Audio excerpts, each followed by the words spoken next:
So now that we understand what data is, right? So let's move to the second part. This is a data engineering, right? The second step of our staircase that we discussed example, right? So just I'm giving layman things so that it's easy for if anyone is completely new, they can easily understand. So let's say for data engineering, right? Imagine data is crude oil. Data engineering is refinement. You might have heard this word, right? So oil refineries. So what is oil refineries will do? They actually take the crude oil and refine it to extract different liquids, could be fuel, chemicals, etc., so that people can consume it for some reason. People can use it, right? So that is actually data engineering. So in a simple, very simple example, if anyone is still unclear, so let's say there is water, right? So if data is water, so in a reservoir, for example, you have a reservoir or a lake or whatever, pond, etc. This water is there, and this is your data. So how this water gets supplied to the users or consumers or citizens in cities? Through pipelines. So this is the role of a data engineer. So they build the pipeline to make sure that the data is the processed data, or sorry, collected raw data is processed for some purpose. Okay, so you need pipes, pumps, storage filters, tanks, and then distribution system. So similarly, in data side also, once it gets generated from, let's say, websites, mobile apps, payment systems, and customer service systems, Internet of Things devices, right? So someone has to move on and also manage. So that is actually data engineering. So the role of data engineer is to manage the data. So to move, to clean, write it over here. So to move, clean, manage, right? So that is the key role. Otherwise, if they have not managed it well, what will happen? Your data science, your machine learning, your deep learning, everything gets failed. Okay, so your dashboards will get break, everything gets failed. So that's why companies invest a lot of time and money on data engineering stuff. So let's understand in detail, a kind of bit theory here. But after data engineering, I'll pick one example and I'll walk you through what is basic things of data engineering and then the data analytics and data science. So we'll do one exercise very soon. I know it's more of theory so far, but I hope the examples that I'm giving is making you all to understand the concept, right? So this is a simple example, a simple definition. So it's a lot of people confuse data engineering with the data science. So, both are not same. So there is a relation between these two, but both are not definitely same. They are related, but not at all, same. They are different. So think of like this. Suppose you are building a road or you are building a highway, right? So this is the role of a data engineer, just to give a layman example. And data scientists and analytic professionals use the road to ride, to travel or transit, right? So that is a simple, basic understanding of data engineering.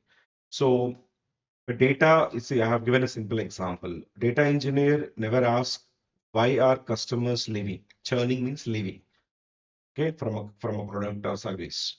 So they ask, is the churn data accurate, complete, and delivered on time? Okay. So that means a data engineer is focused only on the data part, wherein data scientists will focus on the insight part, the insight that they are generating from the data prepared by the data engineers.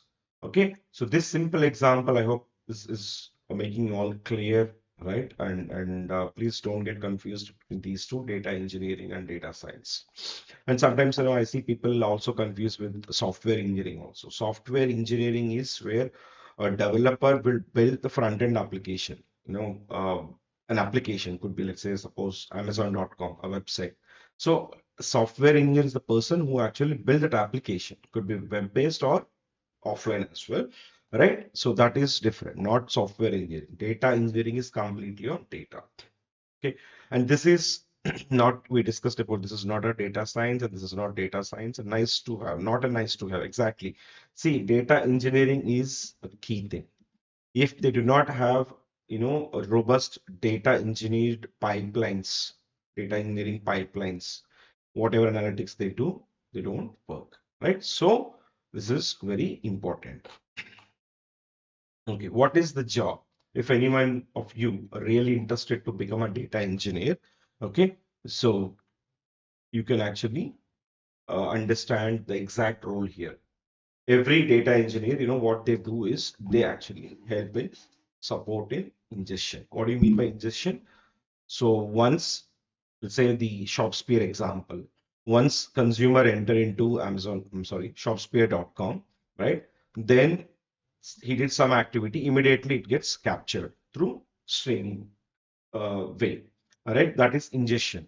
Once it gets ingestion, how to define the schema and store it in server.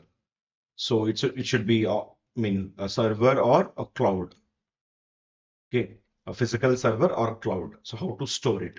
Once they store it, it is not possible for machine learning or data science experts to use the raw data as is. They have to transform it. So what do you mean by transformation? It's not something you are doing any manipulation. It is you're kind of arranging in such a way that the data can be leveraged. So it's a transformation. I'll give examples for each and everything. Don't worry. Okay, then it should serve the purpose. Could be reporting, business intelligence, dashboards, machine learning, etc., etc. Right. So this is the key for a data engineer. So if you want to become a data engineer, this is one of my favorite role because I work with both data engineers, data scientists, analysts, AI experts. So this is the guys who actually make your job easy. If any part here could be transformation or the way stores, schemas, definition, etc. If something gone wrong, then whatever model you built, that is definitely business people will come and say that this model is useless, right? So that's why data engineer, the coordination between data engineering and data science is also important in the organizations.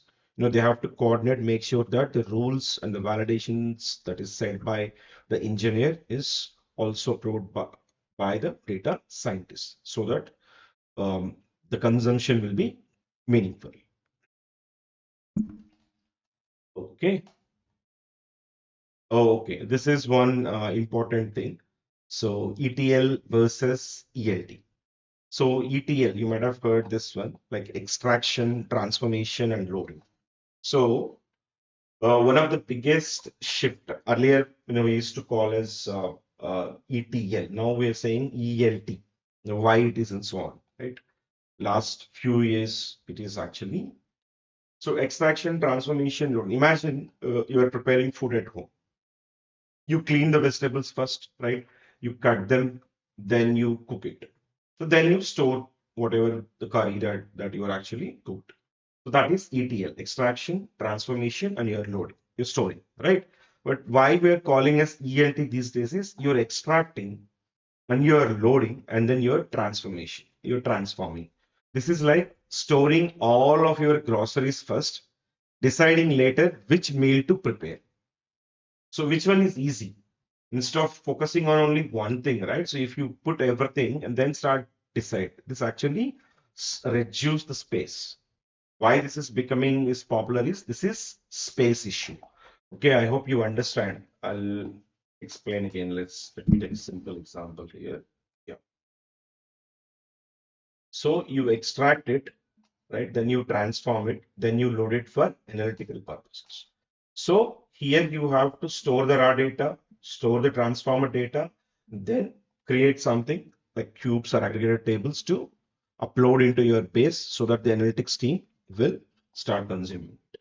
So multiple times you're leveraging, I mean, you're utilizing the storage space, so which is very expensive, right? So to cut down that cost, these days, people are following on extraction, loading, and transformation. Okay, so this saves a lot of time and money. space especially, right? So this gives more flexibility. If analytics wants to, create a different aggregate tables, so I'll give this more, when we discuss about one data set in ML, right? Because not the raw data directly, you can use it for any modeling purpose or any analytical purpose. You have to do some sort of aggregations. So it saves time and money for the organization. So that's why they are focusing on extract, load, and transformation. Okay. So that's about shift from ETL versus ELT. You might have heard ETL earlier, but now it's gone. Like people are extracting and loading, then transforming based on the need. Okay, so it saves the storage cost and also flexibility for the users to transform quickly for whatever purposes, like could be ML or dashboarding, etc. All right. Anatomy of a data pipeline.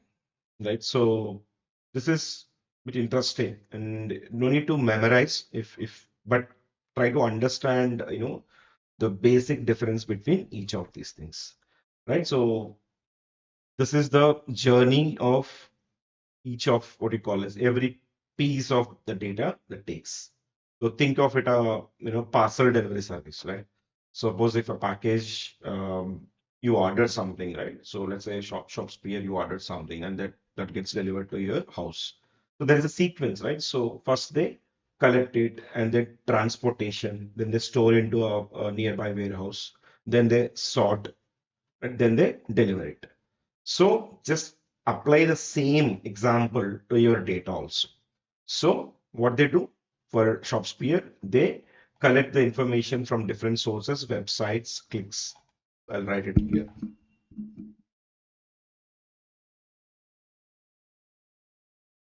So website, clicks information, everything, reviews. So different sources you capture.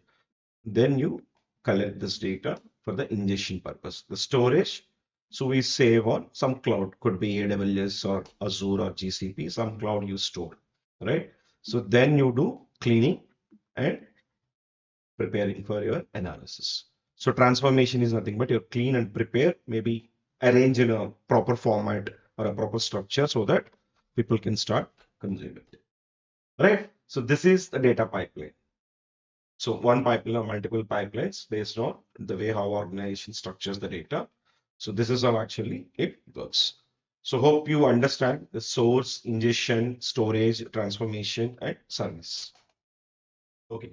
So this is very important. You have to have clear understanding of what is data warehouse, what is data lake and lake house. I'll give a simple layman example so that it will be in your mind forever. So data warehouse, just think like as we're using the words called lake house, let's use a water example. So just a water bottle. Suppose if you're purchasing a water bottle, packed water bottle, that is data warehouse. That means so raw water somewhere stored. The organizations, let's say water bottle companies, they take that water and they refine, they clean it and they pack it in a bottle and they sell it. That is data warehouse. That means so your organization's data stored somewhere and you are cleaning, or someone else, a vendor might be cleaning and keeping it ready for your consumption, right? So that is your data warehouse. So Snowflake is one of the best, tool, I could say, in recent times. The tech stack, the AI applications, Snowflake, Cortex, different applications are there, wherein you can use AI, GenAI stuff also for your data querying. So that is data warehouse, a cleaned data ready to consumption. If you are storing in a warehouse, it's called as data warehouse. All right. So then the second one is data lake. This is your actual lake. So, could be from rain or could be from, different ways or different streams. So water is coming and storing here, right? So different sources of data is coming and storing. So the, the raw and unprocessed data in one giant bucket. Okay. So Amazon S3 is one of the powerful example for data lake. So most of the top companies, top tier one, tier two companies, they use Amazon S3, AWS. We call it as Amazon Web Services S3. S3 is the storage name actually. They have given the S3 name for the storage. This is data lake, a raw and unprocessed data.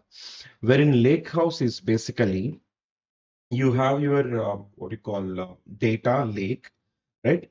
And on top of this data lake, you build a lake, lake house. This is just to give a layman example.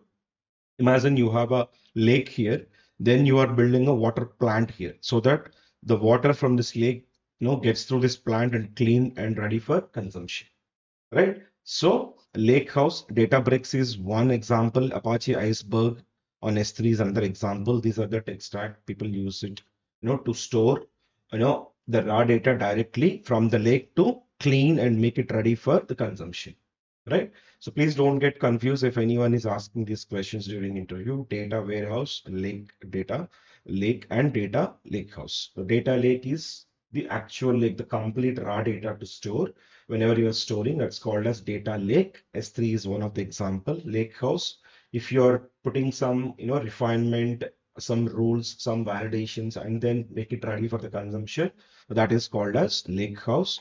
Then whatever you have from your lake house, if you are putting something like a water bottle or some small aggregated cubes for small analytical purpose, different functional requirement. For example, you have lake house, then there is one data warehouse, two, one, two, three, four different data warehouses you are building. This is to use marketing team. They can use it for purpose of marketing activities. This is sales team. This is R&D. This is compliance, etc.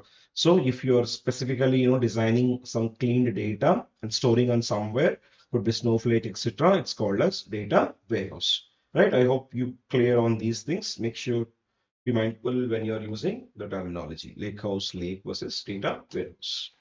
Okay, so the Mendelian architecture. So this is the architecture that most of the companies, they follow when they set up their database, right? So after now, what is, data collection, how data gets collected, whether it's a streaming or batch processing, what are the different form of data that gets stored like warehouse, lakehouse, etc., the respective tech stack, etc. But this architecture, right? So you have to keep in mind how data engineers basically set this architecture before the data is ready for you to start using machine learning. So we call as bronze layer. This is raw data where whatever the clickstream, in our example, ShopSpear example, clickstreams data or orders data, reviews, etc., everything is dumped into your lake, right? So unprocessed data. So as it is arrived. Now, after that, there is this silver layer wherein validated data. So what is the meaning of validated? I've already discussed. I'll again give a couple of examples. So for example, if there is a column called age, so the age should be 18 to 99 or something, some number, right? It should be 18 to 99. It should not be like 5 or 2 or 125 like this. This is not a valid. Similarly, gender. Similarly, dollar sale value. So dollar sale value also should be a number, right? It could be 0 to infinity, right? Sometimes it will be negative also because if a consumer is returning the product, it will store as -$2 or something. So there should be a number. It should not be like, a television or a mobile or something like this. No text. So this is one simple validation rule I'm telling you, right? For age, gender, sale. Similarly, if there is a text called, the product category, it should be text, like saying that electronics, right, or mobiles, or take some text, some category name. It should not be numbers. So these sort of rules set by the data engineers to the pipeline so that it gets through those pipelines using could be Python or PySpark or any or Scala, any programming language you can use, any big data processing language you can use. Hadoop a bit outdated, right? Hive and all, but now right now PySpark is very powerful, right? Python is also. So, and Snowflake, these kind of warehouses wherein people get used after the silver layer, right? So those sort of validations can be done. This is cleaned, validated. Okay, schemas we discussed, right? Whatever schema is required for marketing function, whatever schema is required for operations guys. So those sort of schemas they define and the respective joins are applied. So join, if you want to, understand more, join is nothing but so you're bringing multiple tables into one table by joining through one unique ID. Could be customer ID, right? Or a product ID, etc. Okay, so I'll try to give this simple example, especially when we do machine learning, when you bring multiple tables into one before you run machine learning algorithm. So that is silver layer. The last one is the gold one. So this is also called as golden ID. The golden ID is the ID which is cleaned and the validated ID so that you can map all of your table through that ID. So this layer is a business ready layer wherein you can directly start applying any algorithm or analytics or what you call machine learning, etc. Okay, so in our example, Shopspeare cleaned orders with unified customer ID is the one which is golden layer table. Okay, so this is very important. The architecture, how organizations design is first the bronze layer wherein the raw data get dumped right into a lake house. Then there is a silver layer. So they put some rules and validations. Then it is a gold layer where any function, business function can start consuming it. Right. Just a quick thing on storage format. We are not going much deeper into these topics. This is important for a data modelers. Okay. So why this format is important? Imagine your data today, you have like 100 MB data, and tomorrow it is becoming 1000 MB or, some GBs, and later, after a few months, TBs, terabytes. So if your data is growing, data is becoming large, then your structure, like the rows and columns, if you add millions of rows and more columns, this is not a really valid for your analytical purpose, right? It takes a lot of cost, storage cost, so time also. So Parquet is one of the popular, in today's data format, one of the most popular format, which is like think of like a file cabinet, right? So you have so many files here. So you don't need to go through each and every file to understand what the content inside it. Just for analytical purpose. Okay. Instead of reading everything, you only read what you need. So quite similar to that. Parquet is the file format, helps you to store in a different way instead of a row. It stores by column, all right, which is faster for your analytical queries. So there is way in Python or PySpark where you can, query your Parquet format data for your analysis, right? So also you can build data lake and Apache Iceberg on top of your Parquet format files so that your analytics will become more faster. Only two things like time. So you can do things faster and storage cost also be reduced. So that is the importance of this storage format. For AI, just to have a basic understanding of what is storage format, what is Parquet, and so on. That's it. There is a version control, reliability, and management of the schemas, etc. stuff will come, but that's a data modeler's role. So you don't need to worry about, no need to spend much time on those things. Okay. Orchestration, who runs what and when. So why I picked up this analogy is right. So this is a simple example. Imagine you have 100 musicians playing at the same time without a conductor, right? So he is a conductor. So it becomes chaos, right? So data platforms also face the same challenge. So one pipeline must run. We'll say there is a validation rule. So this must run. There is a ingestion, some ingestion, and then one validation, then some ingestion. So one pipeline must run before another. One data set depend on another one. Suppose you are processing 100 data sets, could be click streams, could be orders, etc. Right? So someone must coordinate everything. This is called as orchestration. This is very, very important. And if you want to become a data engineer, so you have to learn the tech stuff in Airflow and Daxter. So this role orchestration is just like a conductor in a concert, music concert. All right. So this Airflow and Daxter, these decides what run. Of course, the data engineer will set what runs, when it run, and what happens if something fails, what happens if a job gets delayed, right? Without orchestration, it is not possible to manage the data platforms. So if there is an issue in one data pipeline, right, your entire pipeline will get broken, and then it impacts on your machine learning models and deep learning models, everything. So it will impact your business insights as well. So that's why this particular part, right, when you're setting up the pipelines to run your data engineering stuff, it's very important to have a proper orchestration. All right. So now let's look at some common tools used in modern platforms, right? So for ingestion and transformation, and also for streaming. So ingestion, so Fivetran, and there is one more called Airbyte, and then DLT, data load tool. So these are a bit popular. So think of these like a data movers. What they do, they move the data from one place to another place, means one form, one storage space to another storage space with some meaningful. All right.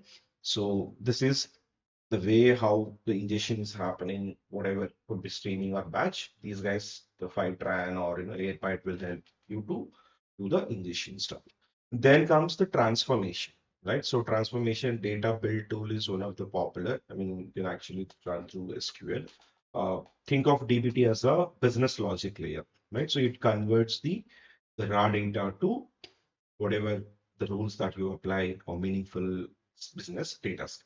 And then finally, we have, no, before that, let me talk about this one, this lineage, right? So documentation, testing, lineage, and deployment, everything happens here, the transformation part. The lineage is nothing but, so you have your raw data, and then you have your final, let's say, golden layer data. So it go through different transformations, means validation, some transformation. When I say transformation, for example, there is a time to time, right? Every day, let's say there is a day when 10 transactions happen for a customer ID. So if you want to prepare a customer ID level data, so you put some transformation, some aggregations, some business rules to, transform some numbers or some labels into meaningful business standards, right? So all the things, whatever journey it go through, right? So it creates a map so that if you go through that lineage, it will help you, it will give a clear picture of from raw data to what is the output that you can see. So it went through different phases, rules, and etc. And not only one table, maybe a multiple table can be arrived in the final so that everyone, the user, based on their need, they can leverage this data for any analytical purposes.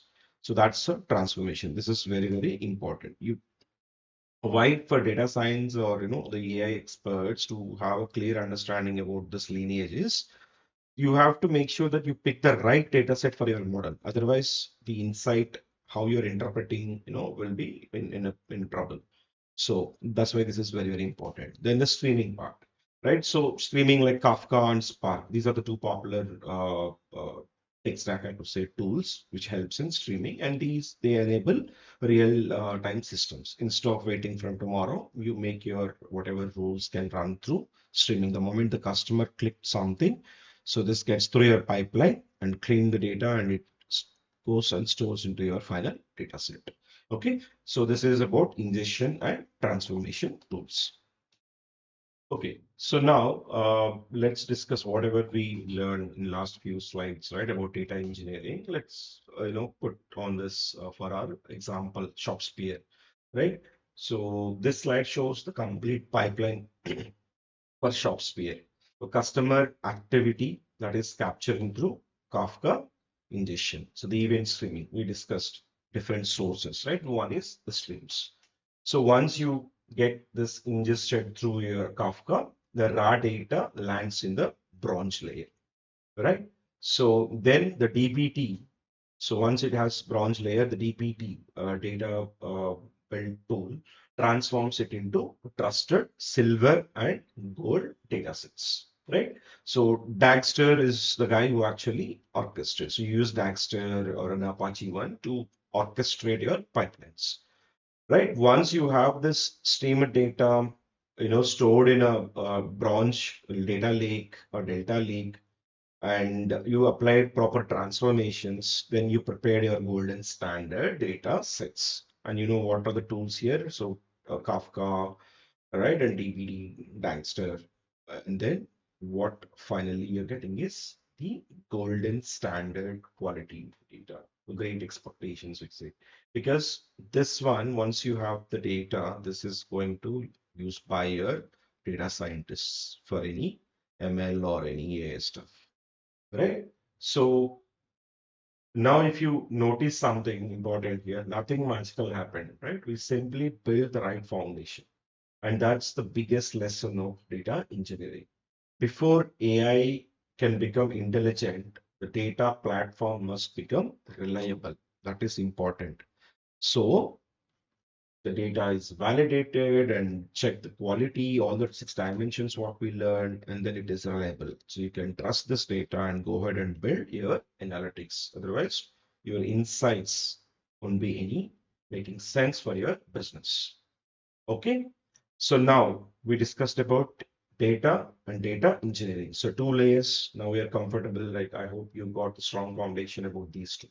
Now we're entering into the key thing, that is data science. Let's move on.